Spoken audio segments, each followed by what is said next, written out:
bisyarah ini kabar gembira. Oh, kabar gembira. Satu-satunya agama yang mengajarkan kabar gembira adalah Islam. Kalau bukan karena ada kabar gembira, kita rasa bakal ada iman-iman yang retak dalam jiwa kita. Dalam hati kita. Kenapa? Karena Islam mengajarkan sepahit apapun kehidupan kita hari ini, semenderita apapun kehidupan kita hari ini, yakinlah Allah memberikan bisyarah, kabar gembira bagi orang yang mempertahankan imannya tidak retak. Apa? Surga.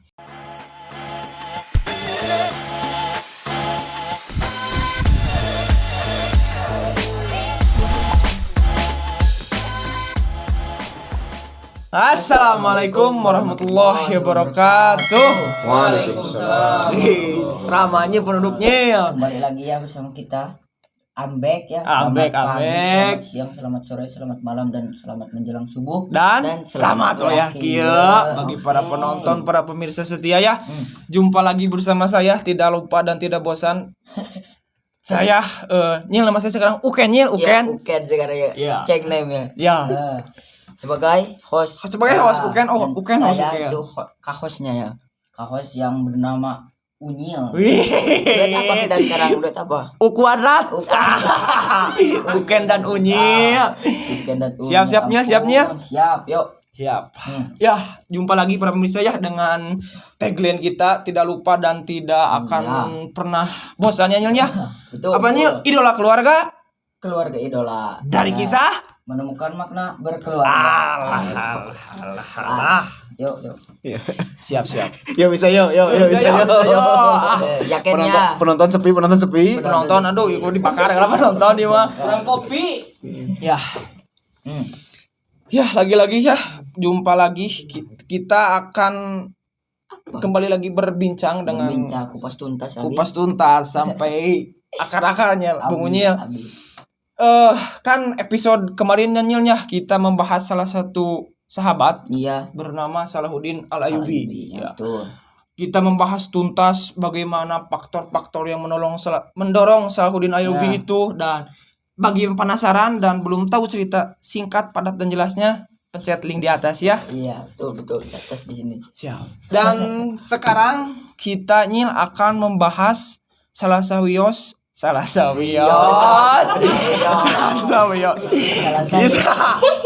guys. Ceket. Kita akan membahas atau mengenal lebih dalam, lebih dibor. Ya, pokoknya lebih ke akar-akarnya sahabat yang bernama Muhammad Al-Fatih. Ya, Muhammad Al-Fatih ini. Ya.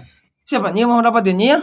Dia yang saya tahu ya. Oh iya. Yang saya tahu nanti dia itu pemuda yang berusia 21 tahun yang bisa menaklukkan Konstantinopel. Iya. Mananya Konstantinopel dia?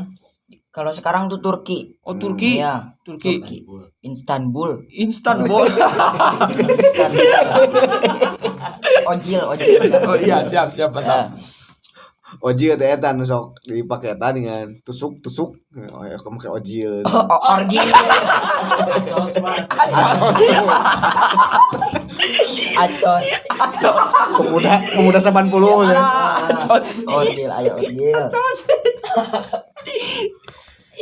Lanjut ya. Yuk. Nah, kita sekarang masuk ke meneladani Muhammad Al-Fatih, Pak. Ya. Meneladani bagaimana cara berkeluarga dari Muhammad Al-Fatih, Pak. Betul. Oh iya, kita lupanya tidak mencolek. Ini kita biasanya pondar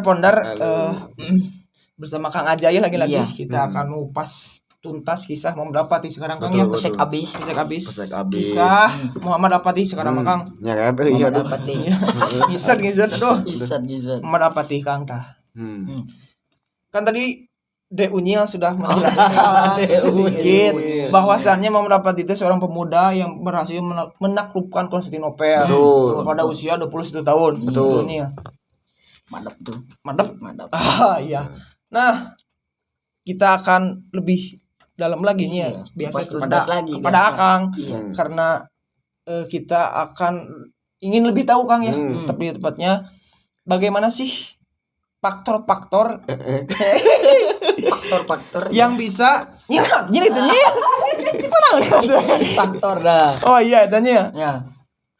So, bagaimana itu, Man? Oh, ini ya iyalah ta.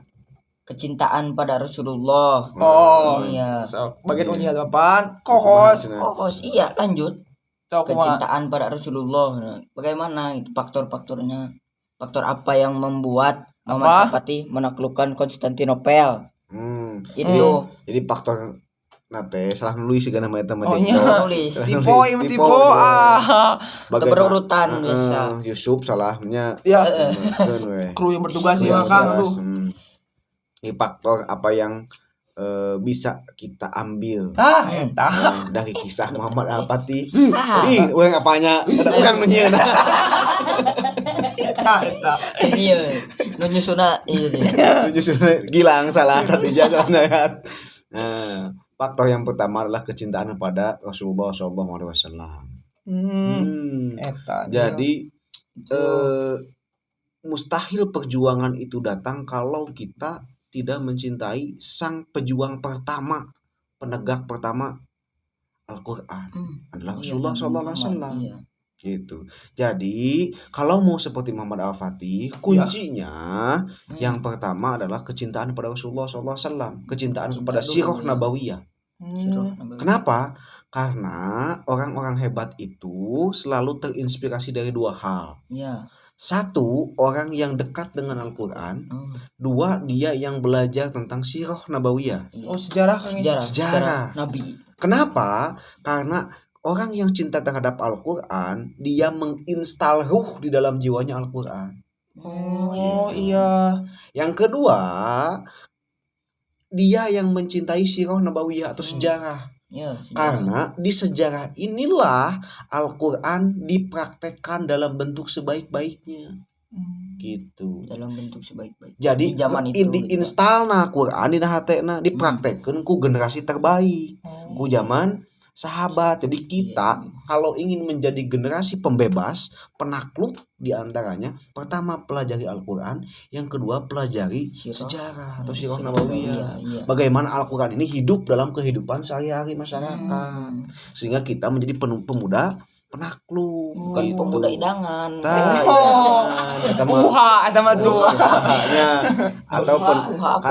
Atau pemuda penakluk awewe, slebeo sama Allah.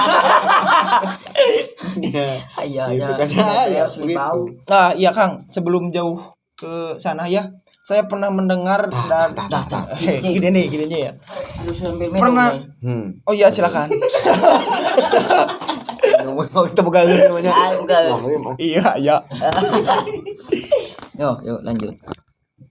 Go Kang, go. Nah, saya pernah mendengar atau dari salah satu ustadz dari YouTube ya Kang. Siapa? Ada yang namanya itu bisaroh Kang. Betul. Ya. Bisaroh teh apa gitu Kang ya? What is bisaroh? What is? Luka bisaroh, luka mangsaro. Bisaroh itu bisaroh itu ada kalimat basar. Basar itu artinya kabar gembira. Berita gembira. Satu-satunya agama yang ada kabar gembira adalah Islam, guys. Islam. Iya. Agama lain nggak ada. Coba pindah agama. Mau aja. Setiap saya mah pindah agama. Tipayun.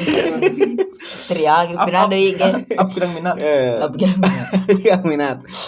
Bisa kok ini kabar gembira. Oh, kabar gembira. Satu-satunya agama yang mengajarkan kabar gembira adalah Islam. Kalau bukan karena ada kabar gembira, kita rasa bakal ada iman-iman yang retak dalam jiwa kita. Dalam hati kita. Kenapa? Karena Islam mengajarkan sepahit apapun kehidupan kita hari ini, semenderita apapun kehidupan kita kali ini, yakinlah Allah memberikan bisyarah, kabar gembira bagi orang yang mempertahankan imannya tidak retak. Apa? Surga. Bisyarahnya gitu. Kabar gembiranya itu di akhirat itu bisa berupa surga, di dunia bisa berupa kemenangan di kemudian hari, I know. Keberhasilan di kemudian hari, kelapangan di kemudian hari, itu kan bisyarah kabar gembira bagi orang-orang yang yakin terhadap keimanannya. Keimanan. Gitu. Jadi iman tidak mendahului mata gitu. Hati keyakinan tidak mendahului apa yang dia lihat. Gitu. Kalau kita mendahulukan mata ya ripuh. Dakwah capek-capek bunuh taat kan itunya. Capek hatenya. Capek hati anggeussan dakwah kan gitunya. Dakwah geuningan anu. Itu pulang dakwah unu ngadek. Anu ngadek kowe bintang. Itu ulang dakwah ngadek oge nya. Iya pernah ngadangu gitu di tokoh di Panawannya Muhammadiyah. Oh, siap. Satos naon dakwah teh satos misal pangosan malam Jumat lah. Ya, ya. Pas PKI keneh. Zaman dulu. Heeh. Dulu baheula. Ya. Bareto. Tipungkur. Ya, kumaha. Tos dakwah teh cenah kadang aya nu ngadek anu nembak lah. Dinu teh ayeuna kudu bersemangat lah. Yakin berarti minggu tahun hareup geus mulai khutbah di Al Hidayah. Bismillah. Ya. Kewe. Materi lah pangosa lah. Bismillah. Kewe. Kumaha itu? Khutbah mah tacan. Nah, maka tadi bisa kok itu adalah kabar gembira di kemudian hari. Iya.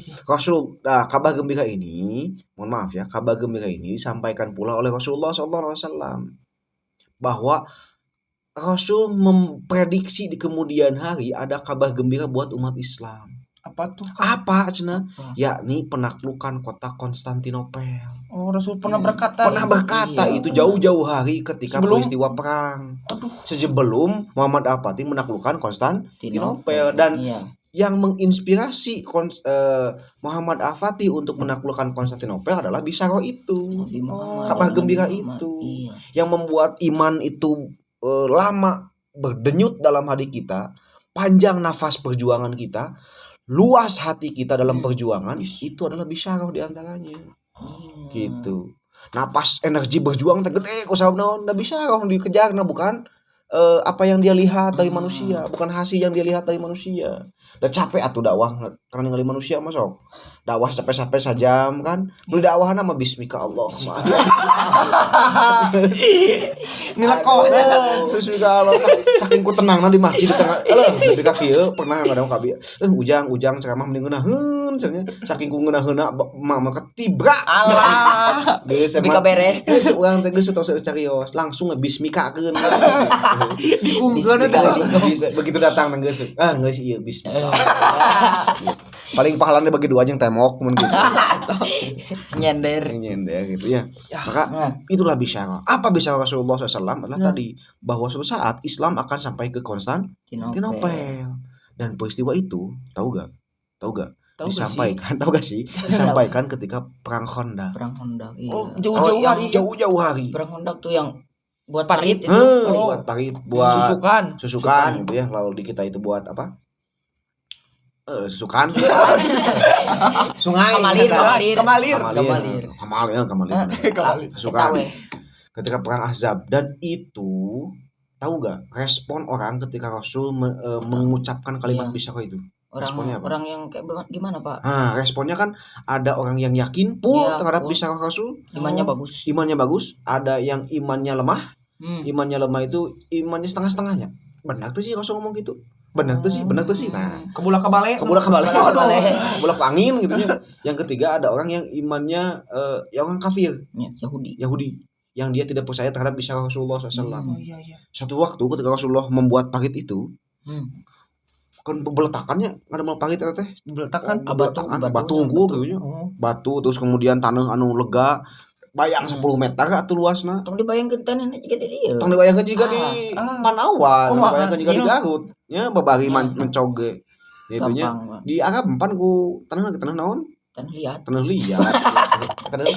Gurun kan gitu ya. Tuas. Makaning kondisi terjepit lapar. Bayangkeun jatah makannya saja itu adalah dengan tangan dimasukkan ke dalam loyang minyak terus kemudian diisi kena tahigu. Itulah jatah makan sehari. Aduh guys, kudu ngagali parit di urang makan ngacor masjid wae kan tadi bagi sanggup mata ini. Sacan gocap makan itu luar biasa. Jadi jatah makannya teh tangan nih. Tangan minyak Terus ke Aci. Tarigu. Kenanya seblak mana ketemu. Tepung. Iya. Tarigu. Itu jatah satu makan satu hari. Berapa panjangnya sampai mana Pak itu? Panjangnya itu aya lamun teu dieu mah jiga ti dieu kaleles lah. Aduh. Berapa kilo Pak? Sekitar 10 km kalau enggak salah. Iya. Ngeri. Kuat mah 10 km. Iya. Kabayang atuh. Kan dek disebut ku orang Mekah. Kok sekeliling kota Madinah itu harus dibuat parit. Kebayang. Oh jadi sekeliling. Hampir sekelilingnya gitu, ya. 10 meter lebarna, jagauna 8 meter. Aduh. So, kebayang. Balong wae paling lega kan 2 meter, 8 meter. Nah disebut 8 meter supaya kuda tuh bisa naik deui. Lamun tos kajebak teh Pak. Mun kajebak mau bisa naik deui si kuda orang Yahudi teh gitu. Prosehan we diharus teh gitu. Lamun 10 meter sebab jarak ngagajengna kuda 10 meter. Gitu. Berarti sudah diperhitungkan Diperhitungkan tuh nyunyun pakai anyangan. Rudet. Mabalik. Nah, maka ketika sedang membuat itu kan panjang tuhnya. Iya. Jaba kondisi lemah gitunya. Jaba panas, jaba ngagali panjang gitu. Maka ketika saat itu ada 3 respon orang melihat perjuangan Rasulullah SAW. Menyampaikan bisyarah itu. Menyampaikan bisyarah itu. Rasulullah SAW ketika menyampaikan bisyarah, kata Rasulullah SAW, latuf tahanal Konstantinia, akan dibuka kota Konstantinopel dengan sebaik-baiknya pemimpin dan sebaik-baiknya pasukan. Cek Rasul gitu. Respon orang, pertanyaannya, respon orang ada 3. Satu, orang yang imannya kuat. Ya. Yang kedua, imannya tadi apa yang? Lemah. Yang ketiga ada orang kafir. Iman yang kuat ketika mendengar Rasulullah SAW berkata bahwa Islam akan sampai ke Konstantinopel. Maka dia tetap mempertahankan keimanannya. Ajeg. Terus berjuangnya Rasulullah SAW. Dan itu tidak banyak. Tidak lebih dari 100 orang. Begitulah dalam perjuangan pasti ada sampah. Pasti aya dalam perjuangan orang-orang anu menyepelekan. Pasti aya orang-orang anu iman kuat, pasti aya anu berjuang sampai tuntas. Tim hore aya. Panlok. Anu imanna lemah aya. Kata imannya lemah kan ningali kieu, alah ngagali lo bakene. Ngagali harus panjang. Terus kemudian dalam. Maka kata orang-orang yang imannya lemah, dia ngomong apa? Mamanya. Pak punten itu aki di sepitan balik kan gitu. Itu anu balik. Alasan muncul. Banyak alasan muncul. Jika Gilang misalnya banyak alasan ketika disuruh berjuang. Maka yakinilah setiap ente memilih jalur ke prinsip hidup dakwah. Tong nyeri hate. Da zaman Rasulullah ge aya nu kitu teh gitu. Nah geus saya memang geus anu capek geuningan. Aya eta teh. Jangan tong baperan lah jadi aktivis dakwah mah gitu. Ulah ta adui. Nah, aduh gitu ya.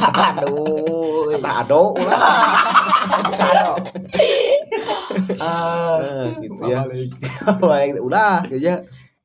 Nah, maka yang kedua imannya lemah tadi. Yang ketika melihat tantangannya panjang, maka kemudian dia mundur. Ada orang yang ketiga, orang kafir Yahudi. Seserian saya juga mawat gitu betul. Orang yang kafir itu kan merasa nyinyir. Dalam terpercaya. Dalam dakwah itu prinsipnya selalu ada orang yang nyinyir bukan kikir. Nyinyir mana ngomongkeun. Allah. Kudu ngagali sajauh-jauh, sajauh-jauh, salebar-lebar. Isuk ke pae cenah gitu. Dadek perang besok kan digempur gitu. Maka ketika Rasul ngadengi Islam bakal nepi ka Konstantinopel jeung seurikeun saya mah gitu. Gitu. Mau balik maka yakinilah dalam sebuah perjuangan pasti aya nu kitu gitu. Ya itu tuh realitas perjuangan. Nah, maka setelah itu teman-teman sekalian, pilihannya pertanyaan saya, kenapa pilihannya Konstantinopel? Kenapa? Nah, itu disebutkan suatu saat Islam akan nepi ke Indonesia cenah. Iya betul. Nah hanya cik. Pernah ngadangu? Acan. Pernah meureun. Pernah meureun. Karena Islam ke pusat apa gitu.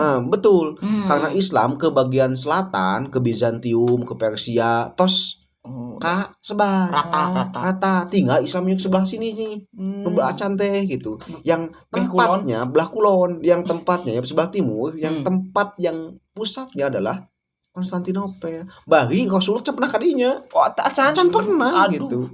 Yang ada di bayangan Rasulullah SAW itu adalah Islam belum tersebar bagian sebelah sini, dan salah satu pusatnya adalah Konstantinopel, sehingga yang disebut oleh Rasul adalah Konstantinopel gitu.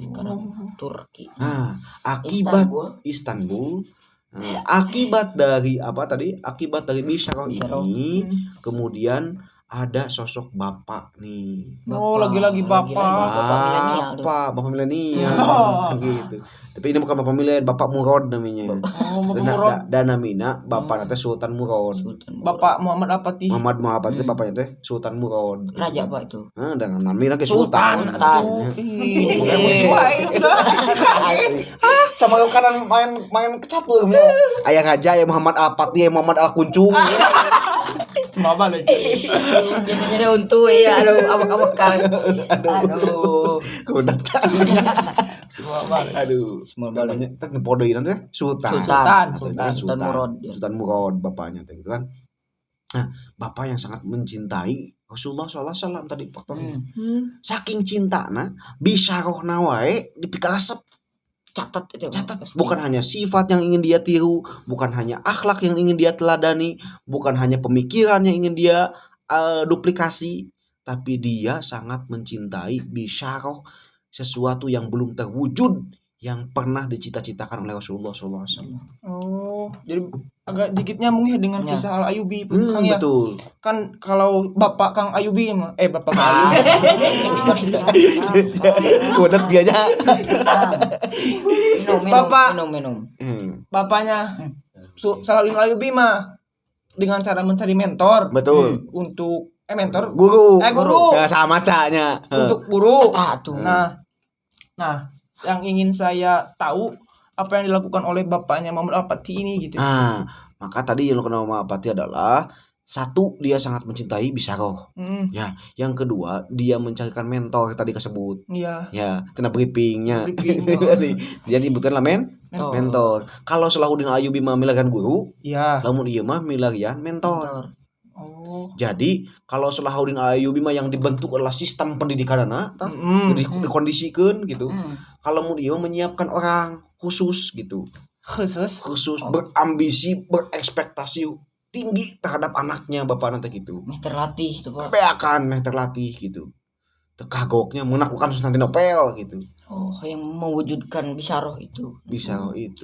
Mewujudkan cita-cita Rasulullah SAW saking cinta. Nah, kan salah satu bukti kita mencintai orang yang sudah meninggal adalah kita mewujudkan cita-cita orang tersebut. Contoh misal suatu saat Bapak Gilang meninggal, bapak saya bakalnya tanya ke bapak, "Pak boga cita-cita naon?"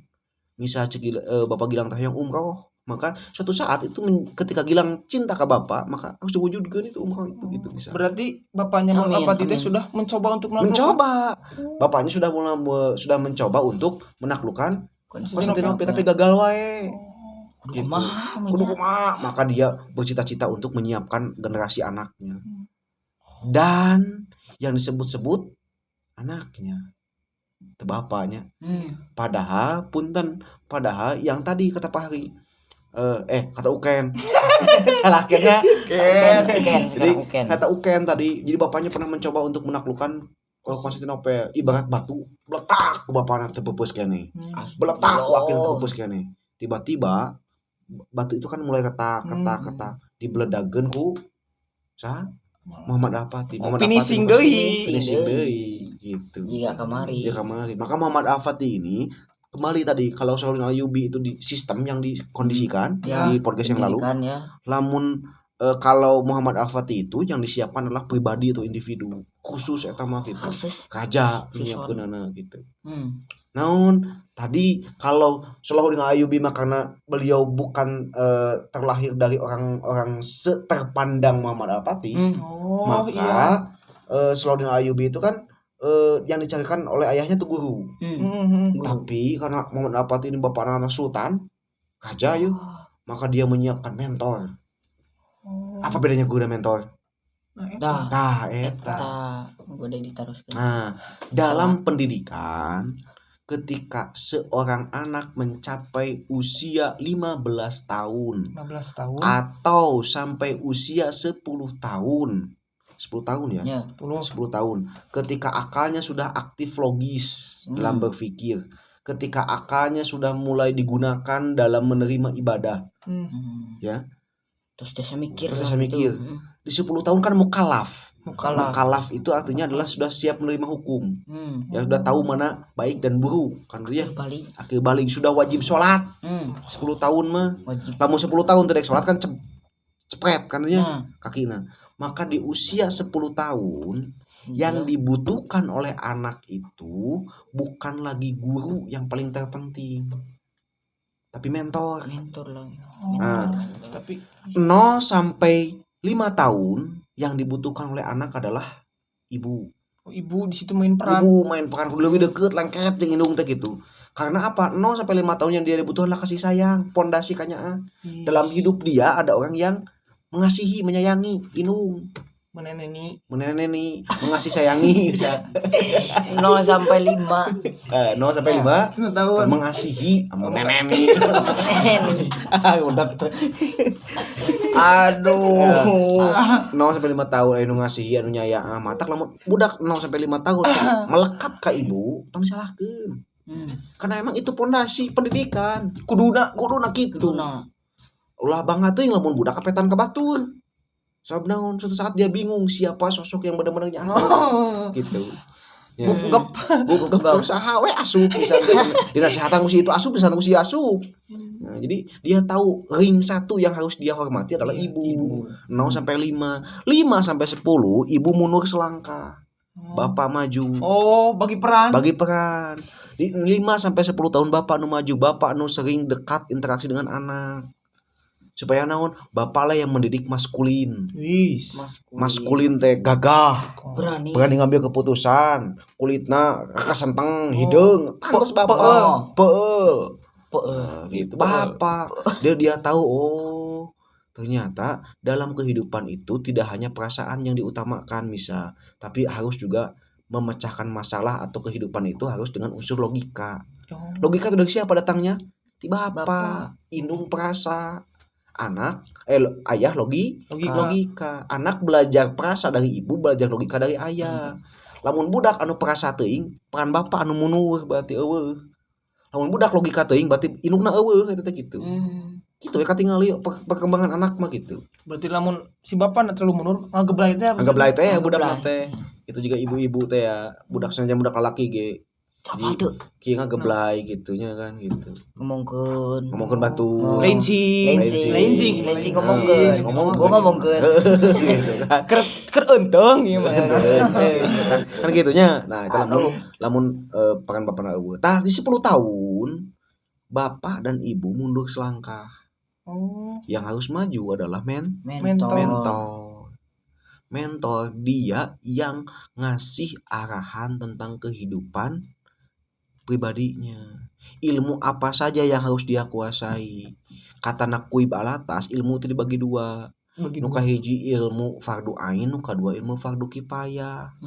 Fardu ain teh nyaeta ilmu tentang pondasi agama. Kabeh budak kudu diajar ilmu pondasi agama mah. Yang kedua fardu ain sesuai potensinya. Pahri jago renang dina pasir uken. Kudu jago renang dina pasir. Nang bapak pasir. Tetap kudu eta ilmu fardu kifayah misal. Maka pondasi pondasinya fardu ain aku dikuasai. Gilang punya potensi misal renang ngaput misalnya ngaput baju tanpa dibius misalnya. Maka itu ilmu fardu kifayah. Anu milih urang bisa milih salah hiji kualifikasi keilmuan gitu. Sesuai potensi kita.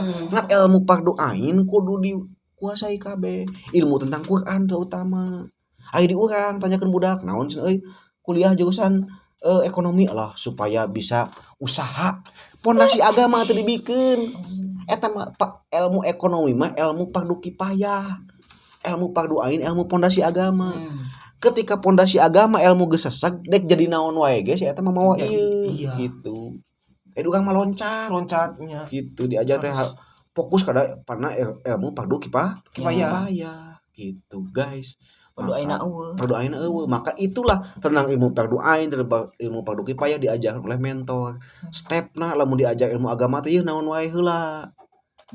Tangganya titiannya step by stepnya gitu. Fardu kifayah apa yang harus kuasai satu misal kualifikasi ilmu teh hiji tong loba teuing loba mah lieur atuh kajian hiji tapi ahli gitu eta kudu namanya sekolah teh dan itu tugasnya mentor bukan guru mah ngajarkeun ilmu mentor mah memberitahu tentang tangga-tangga keilmuan gitu memberitahu tentang kehidupan pribadinya harus kayak gimana kedepannya maka nanti Gilang kalau punya anak pilihkan mentor terbaik gitu ya selain dari guru terbaik pilihkan mentor terbaik mentor nanti ya 2 mentor Muhammad Al-Fatih teh nu kahiji Ad Samsudin nu kadua Sasing pokoknya saya ge Ad Samsudin sareng eta Kang Ning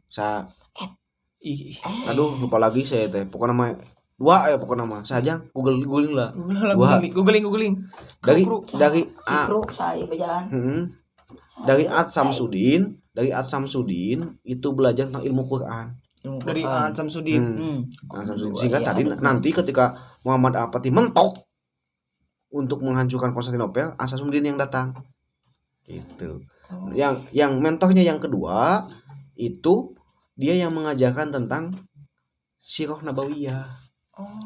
Jadi diajar kedua pada Fatih wow ini betul ya diajar tapi ahli bisa menaklukkan Konstantinopel diajar biologi fisika kimia IPA IPS matematika udah bisa udah apa kritik saya terhadap pendidikan modern terlalu banyak ilmu yang harus dikuasai tidak jelas mana ilmu fardu ain mana ilmu fardu kifayah fardu ain itu sebagai ceker ayamnya sebagai pondasinya gitu saya latihan mulai ngebunya pelajaran ke 30 atuh asli kalieur 18 itu 18 nya tuh kalau mun di ibaratin mah kieu yo pan di kelas teh aya monyet kuya terus aya kura-kura sarua si monyet diajarkeun ngojay si kuya ngajarkeun naik tangkal saya ampun sesuai pastinya gitu lah dalam Muhammad Al-Fatih milihkeun 2 bapak nanti milihkeun 2 mentor terbaik Al-Qur'an dan Sirah Nabawiyah sehingga terus Muhammad Al-Fatih sangat cinta ke Rasul kesap sehingga kemudian dia berusaha untuk merealisasikan cita-cita bapaknya yang cita-cita bapaknya itulah cita-cita Rasulullah SAW. Pertanyaan orang sok tak bapak-bapak zaman ayeuna ngomongkeun Sirah Nabawiyah baheula teh Rasulnya jang merjuangkeun Islam bulak-balik eta ti Mekah ka Madinah manya ujang euna salat halangese Rasul makan hayang nepi kitu hayang Islam nepi ka urang teh nepikeun ka di timulan Gusti tega maneh mun jadi bangor misal kan jarang kisah-kisah itu sampai ke kita paling ge bapak mah baheula nya mulain ku bapak anggar we alus kan ngomongkeun masa lalu teh penting gitu nya sejarah apalagi ngomongkeun tentang kehidupan Rasulullah sallallahu alaihi wasallam awal lahirna kumaha usia mudanya kayak gimana teman-temannya seperti apa kan jarang ya kalau ke sahabat-sahabatnya bisa juga Pak apanya ya nggak ke Nabi gitu tapi bisa, sama sahabat bisa jadi kan karakter para sahabatnya komplit gitu jadi ayah karakter anu pemalu menggilang eraan tong min deh bahwa ayah sahabat kinu eraan Panglima Utsman bin Affan kan eraan Utsman bin Affan mah rek mandi wae kan jongkok mandi wae jongkok gitu pernah ada ngunya pernah mandi wae jongkok kemudian panton ditutup dikunci dek ibak teh Pahri mah teh anuk lumpat langsung ulutudan langsung asli lagi gitu pengalaman Kang kita mah lain kada ke ente gitu kan Orang maut pas ulutunan gepluk teh maut. Disoredat. Kaca kita kunaon ieu maut. Ini mah ulutun. Gara-gara anu eta. Wirang Usman eraan aya anu resep nonyo pemberani bisa. Wanian tong ketoksik, tong karacun. Toksikeun we.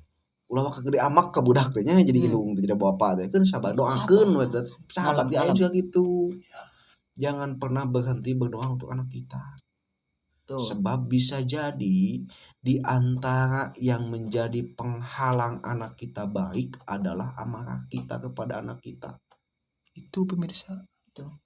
Apalagi murka seorang ibu kepada anaknya. Catat. Maka bersabarlah terhadap apapun yang dilakukan anak hari ini.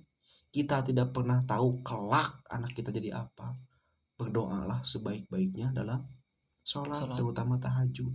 Jangan pernah katakan saya sayang anak saya sebelum ente bangun dalam sepertiga malam mendoakan anak-anak kita.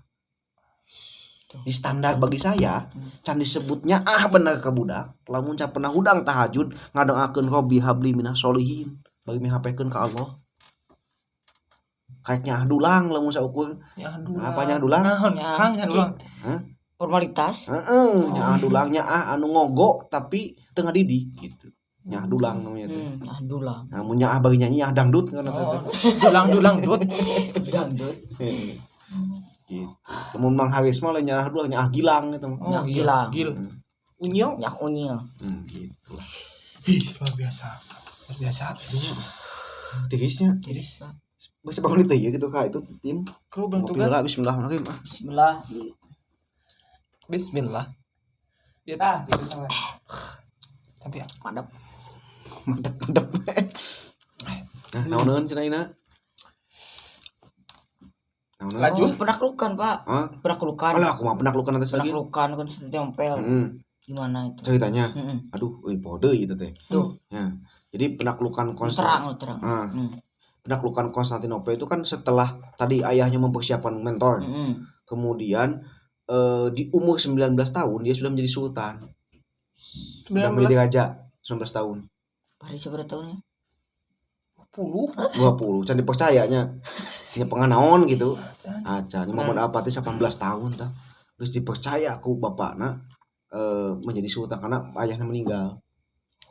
Bayang ke 18 tahun kudu nyepengan pedang sepanjang 2 meter pedangna teh gilang rek perang pedang 2 meter aya panjangnya beratnya kebayang naon ieu naon badan kakarna sih kumaha bajuna wae logo atuh baju bapakna wae kan baheula teh kitu.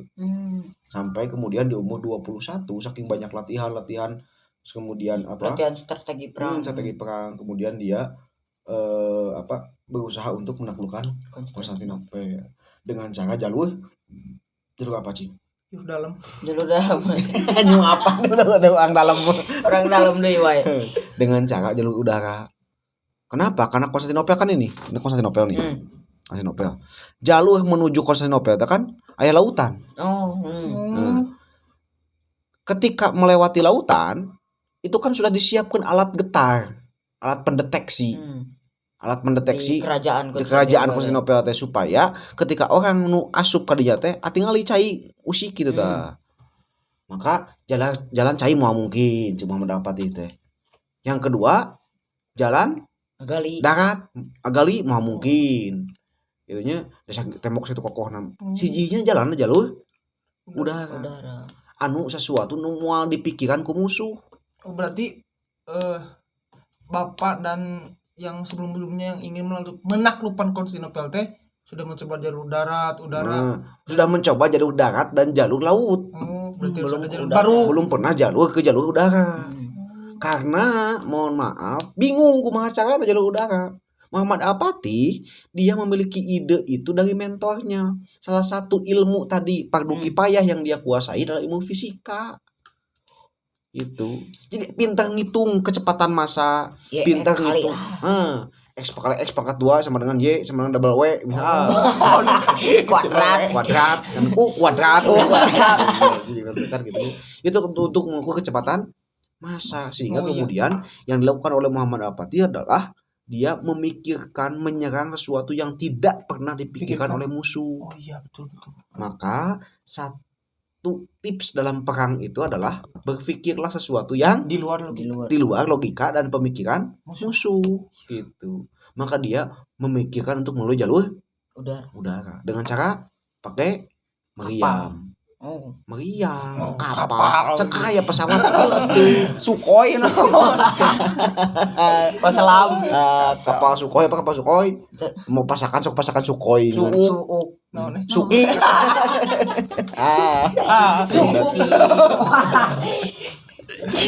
Meriam. Oh iya. Meriam apa namanya? Apa? Oh iya pernah dengar Pak di konten Ustadz Felix Xiao. Oh gitu. Oh luar biasa. Bacaan nanya. Saat itu kan baca lah. Ningali lah Pak. Naon cenah namanya teh The Great Turkish Bomber. Alah. Bombar itu deui The Great. Bomber memboboto katanya. Bombar. The Great Turkish Bomber. Betul itu. Panjang sebenarnya 5 meter. Panjangnya 5 meter dan diangkut oleh apa namanya teh? Kerbau atau muning. Beratnya 18 sampai 20 ton. Loh. Aduh. Gehel. Dibagi 2 itu. Terus kumaha cenah? Kumanyil cenah. Meh rada hampang. Mereka bisa dibawa oleh lembu. Sukses cenah teu. Henteu. Gagalnya melalui jalur udara wae. Gagal. Da temokna gitu cenah seberapa 3 meter. Kanalna teh. Kanal. Masalahnya bukan masalah setahu saya, masalahnya bukan masalah tembok yang kanal Gil. Tapi masalahnya reloadnya. Jadi reloadnya teh. Oh reload. Beledug. Bucat, hancur tah si tembok teh. Genep jam, karena bisa ngebeledug deui gitu. Sehingga sebelum genep jam si meriam ya. Mana? Make bayang. Itu meriam. Siung ka dieu gedung. Nah, hancur ya bom. Mau tembakan kedua itu sekitar 6 sampai 7 jam.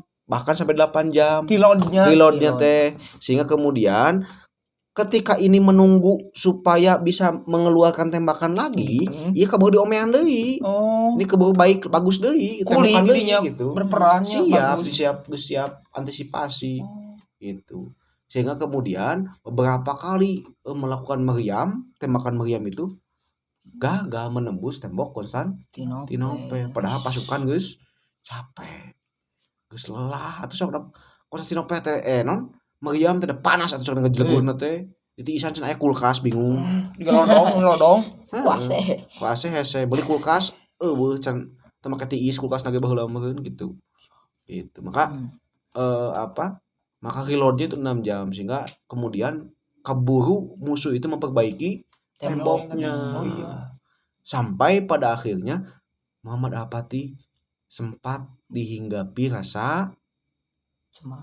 putus asa. Cemas kode. Back. Aduh, bingung kumaha ieu maka dalam perjuangan pasti aya perasaan lelah. Duh, euy kumaha nya. Umur Bapak tinggi pernah lelah gitu. Mah deui, maka disitulah perlu orang-orang terbaik di samping pejuang itu. Mentor berperan. Karena orang yang membisiki Muhammad Al-Fatih itu banyak. Di antaranya siapa? Halil Pasha. Apanya editor? Halil Pasha itu ketika Muhammad Al-Fatih lelah, dia membisiki apa? Balik we. Kenapa dia membisiki kayak gitu? Karena dia sudah disuap oleh Konstantinopel untuk pulang. Suap menyuap lagi nih. Oleh orang dalam deui. Itu. Maka ketika dalam bingung itu dia tidak ingin dihinggapi oleh siapapun. Terus keluar mundur keluar.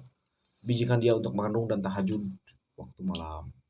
Sampai tiba waktunya penyerangan yang dilakukan oleh Muhammad Al-Fatih yang gagal tadi itu dihampiri oleh guru yang bernama At Samsudin, mentor yang bernama At Samsudin. Dia menceritakan satu makam di dekat kota Konstantinopel. Makam siapa? Abu Ayyub Al-Ansori. Inteh editornya. Abu Ayyub Al-Ansori yang dia itu mendengar langsung bisaroh dari Rasulullah SAW ketika perang Khandaq. Nu aya di gireun Abu Ayyub. Sehingga Abu Ayyub ketika zaman Khalifah Yazid bin Muawiyah, beliau ingin ikut serta dalam penaklukan Konstantinopel. Dan Yazid pun gagal waktu itu, sehingga dia meminta, tolong kuburkan saya di dekat Konstantinopel. Padahal geus maot sebelum nepi ke Konstantinopel, geus kolot teh ya. Udah sepuh gitu. Udah sepuh, udah meninggal di pertengahan jalan. Meninggal kemudian sebelum berperang. Kemudian dia meminta untuk dimakamkan di dekat Konstantinopel. Dan Ahmad Samsudin memberikan penjelasan tentang makam itu. Ini makam adalah makam anu. Dan dia menceritakan tentang nasihat ayahnya. Betapa bangganya suatu saat nanti ayahnya itu menjadi anak yang menjadikan anak yang mampu menakluk Konstantinopel, sehingga disitulah seolah iman dan lelah itu terhapuskan. Iman tuh menjadi lebih yakin gitu, meningkat. Seolah disuntik deh, maka dia balik, kemudian dia mengajak seluruh pasukannya untuk tahajud, salat. Gitu. Maka kunci penaklukannya kan Muhammad Al-Fatih satunya adalah tadi selain dari bapak lah tahajud. Hanya bapakna tahajud, budakna tahajud, pasukanna tahajud. Budak tahajud nih. Gitu. Maka saya bingung dek melakukan kota Panawan, kampung Panawan, umatna udangna baleurang kan gitu udah. Ya siapna kan gitu ya. Langut ya takluk nah teu beresna gitu. Maka generasi terbaik lah generasi yang mampu membangun sepertiga malam. Oh iya. Siap bangun subuh. Siap, sepertiga malam gitu. Subuh. Maka Muhammad Al-Fatih pun menaklukkan Konstantinopel dengan dia bangun malam. Bangun malam, kemudian ngajak pasukannya malam, dan dia melakukan penyerangan di hari Jumat. Karena hari Jumat adalah hari-hari terbaik untuk Islam. Jadi dia lamun aya sesuatu hajat terbaiknya di Jumat. Tapi kagak kawin wae Jumaah ente kali kalimat tuh. Lamun teu Sabtu Minggu gitu. Jumat hari terbaik bisa. Nah, Jumat bisa kawin potong ku Jumaahan deh bae we Jumaahan lah kan gitu. Jumaahan atau kawinna sang Jumaahan meh irit gitu. Jamaah dinya keneh kan gitu ya. Uleman digital, makan digital kan gitu nya. Makan digital. Makan online gitu. Upload video online keun. PDF lagi. Ya itu kadinya ya Jumat. Maka sampai satu ketika dia menaklukkan Konstantinopel, singkatnya itu dengan cara menemukan ide di tahajudnya adalah membawa perahu ke gunung. Aduh. Kabayang so. Perahu laut ditaikeun ke gunung. Maka jalur udara, tapi maka jalur kapal. Kumeriam anggar keneh.